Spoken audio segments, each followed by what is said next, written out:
This is Akashvani. In the program Spotlight, now we bring you an exclusive interview with Dr Arvind Virmani, member NITI Aayog, on Union Budget 2025-26.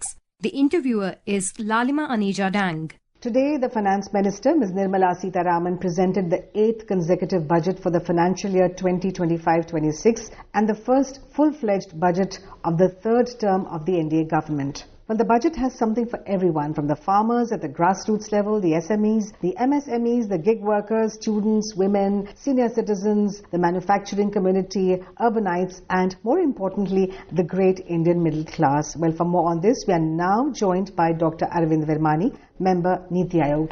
Welcome, sir, to Akashvani. So now we have 7 slabs instead of the 6 earlier, and it's a renewed tax structure. No tax for individuals earning up to 4 lakh rupees.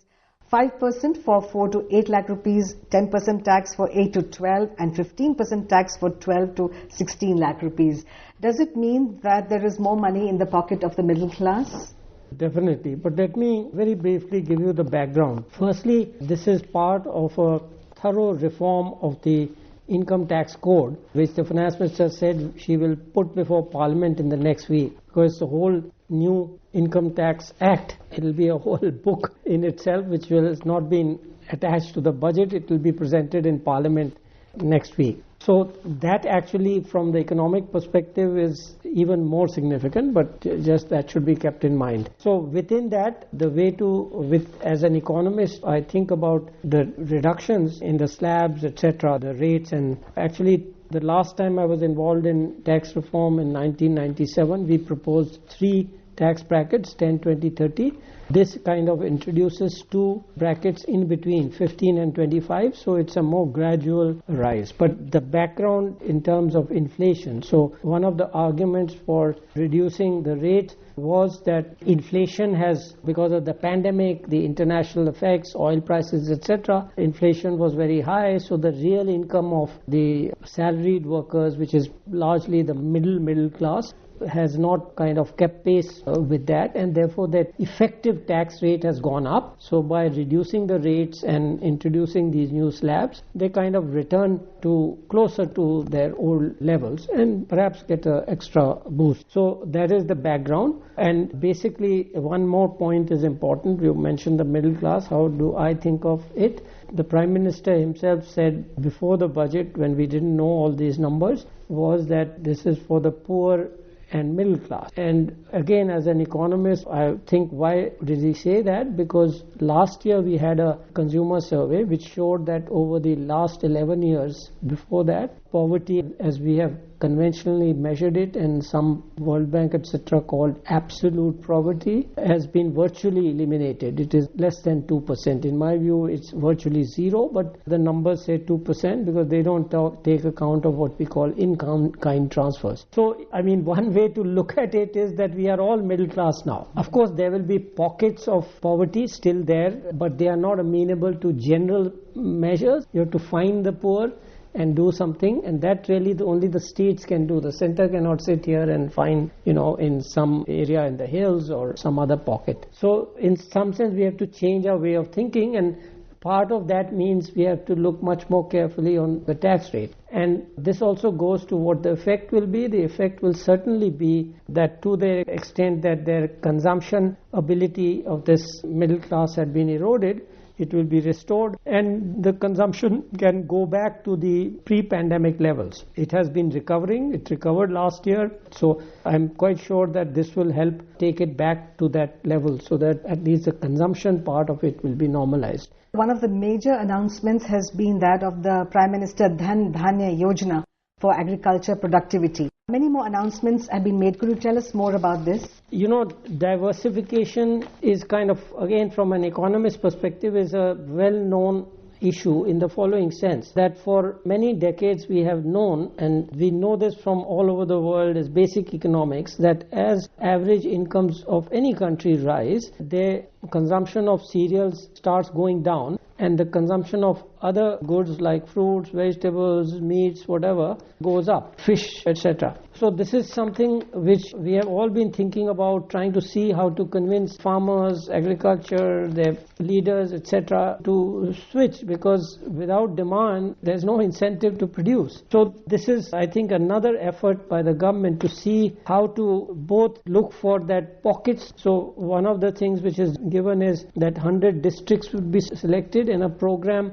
for both agriculture and rural development. So go down there and improve their skills set. They need new skills, whether it is to diversify or get into non-agricultural occupations, etc. So this is connected to this pocket way of looking at it, because general policies will not have the effect which we need to have. We have to find those, and so that is one important kind of approach which is being said. We go and select, obviously with the help of states, because the states eventually have to be involved, because it's all on the ground.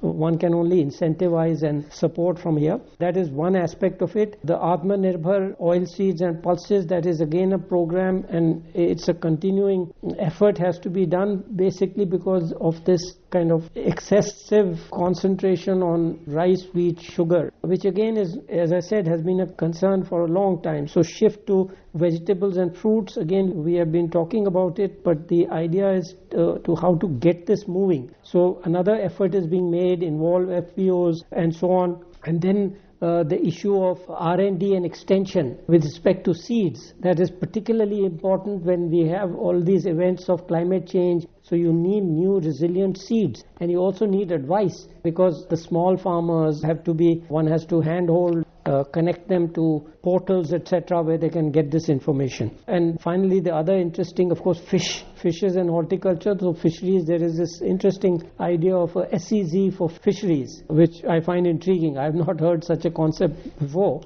but it looks like a very interesting idea. I think Finance Minister mentioned particularly around our islands like Andaman and Nicobar, etc., thinking of some kind of a special economic zone which may promote fisheries, and to get them to change or incentivize them to change to produce crops where there is demand either abroad, for example, like specialized rice, red rice, black rice, not the standard stuff which we keep producing, but organic rice or things like that which are in demand outside, and internally the demand is in horticulture, fisheries, etc. You talked about rice. Another thing which comes to my mind is makhana. India grows maximum makhana, especially Bihar. A lot of makhana is grown in Bihar. Maximum produce is there. We are planning to set up a mission there. We are also going to set up a mission on cotton productivity. How would that help, sir? So again, this is in furtherance of the Honorable Prime Minister's one product, one district kind of approach. So the effort has been, many states are in the forefront now. He just gave the idea, and it really again depends on the states. But some states are already doing it. I visited Sikkim, and they are trying to do their own products, etc. So I think Bihar, like you said, makhana is special to Bihar, so maybe they will identify districts, etc., where this could be an important source of productivity and growth. Cotton, again, we know that we are one of the largest producers of cotton in the world. However, we still import extra long staple cotton from Egypt, for example, which is one of the producers. So the effort again is to identify a gap and see whether this can be changed, But maybe on the ground, certain amount of R&D, extension, etc. is needed for it to happen, which is still missing. So the idea is to fill the gap. Let's talk about a very special category of workers, the gig workers as we call them. And we have a huge population in our country because people move to the villages during the harvest season and come back to towns for more work. We see a reflection of the G20 summit decision where the gig workers needed to be recognized. And in this budget, they must be registered at the eShram portal. That is the proposal. How do you think that will impact the gig workers in our country? One has to see this in combination with the startups in the service sector. Initially, of course, the service startups were big in US and other countries, but we are now developing our own completely new service. We have some companies in the service startup space which are innovating new things. So the issue in this, and gig workers are connected to certain service startups. So the basic idea here is to balance, to neither to over-regulate, not to make sure that the workers have some basic level of social security. One doesn't want to impose kind of the heavy hand of regulation, which we know in many other sectors has kept us from developing labor intensive. So one doesn't want to do the same thing here by putting too heavy. So the idea is basically to make social security systems which we are setting up for the informal sector and others available to the gig workers also, so they have some minimum level of social security, so the growth of this economy can continue and generate more jobs. Sir, when we talk of Jal Jeevan Mission, it has been extended by 4 years. There has also been talk of 36 life-saving drugs which have been exempted for basic custom duty. We see a synergy in ensuring a healthy India ahead, both ways, by providing clean drinking water and by steps like this. How do you view this and some other steps which have been taken in the budget to ensure a healthy India ahead? What I call public health and public health education. Now, the simple definition of public health is water, sanitation and hygiene. Yes. WASH, which is called in popular parlance and international parlance. Our Prime Minister, when I was not in government at that time, but I was very, very impressed for the first time. I think this was in Independence Day, August 15, from the Red Fort. I still remember I was listening on TV when he talked about Swachh Bharat. It's amazing because cleanliness is not a good word, was not traditionally in India. So absolutely critical. My view is that we actually cannot have a Viksit Bharat without a Swachh Bharat. So Swachh Bharat, we had the construction of toilets, then we moved on to the clean water, which, as you noted, the Jal Jeevan Mission has been extended, and I'm confident that we'll have 99% coverage. There's always 0.5%, 1%, which, as I said, there are always pockets. India is a huge country. There may be pockets which are not fully covered, but having 100% is 99%. Health actually is under the states. All these things really come under the states. So all the center can do, and this is what the Prime Minister had tried to do so well, is to make it a national mission. Which is why I was so amazed. This is not conventionally union government subject, but he still went on because he realized the importance of this. You talked about Viksit Bharat. Viksit Bharat is a new India which is also focusing on innovation. And students have also been taken care of in the budget. 50,000 new Atal Tinkering Labs would be there, especially in government schools. More seats in IIT and medical colleges. What else do you see in the budget for the students? Another significant thing in the budget, and something again which I believe passionately in, is the whole question of basic education or quality of education, the job skilling and the innovation. So let me just reel off a couple of very important things which are there. You already mentioned ATL, the Atal Tinkering Labs, which have been very successful wherever they have already been implemented. So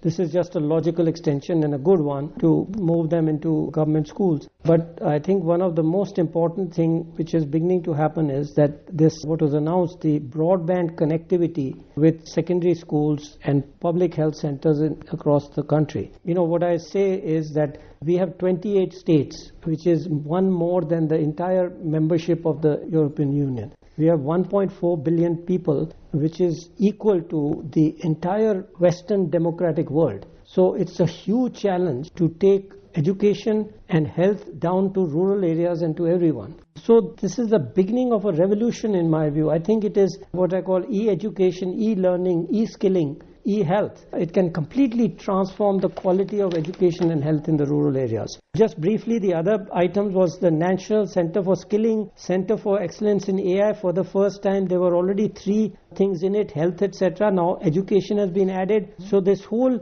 issue of thinking innovatively. Of course, government's NEP has introduced the FLN, the functional and numerical literacy, which is succeeding. And this is one of the signals from the budget that the government is fully cognizant of this issue and is trying to do what it can. But always remember, the real hard work has to be done at the state level. Education is on the concurrent list, but the government basically does higher education and the policy. All the schooling, etc. has to be down there in the states. So it's a cooperative effort. The union government has to kind of motivate, incentivize the states, but they have to act. Thank you, Dr. Virmani, for talking to Akashvani and giving us an insight into the budget. Thank you very much. You are listening to an exclusive interview with Dr. Arvind Virmani, member, NITI Aayog, on Union Budget 2025-26. The interviewer was Lalima Aneja.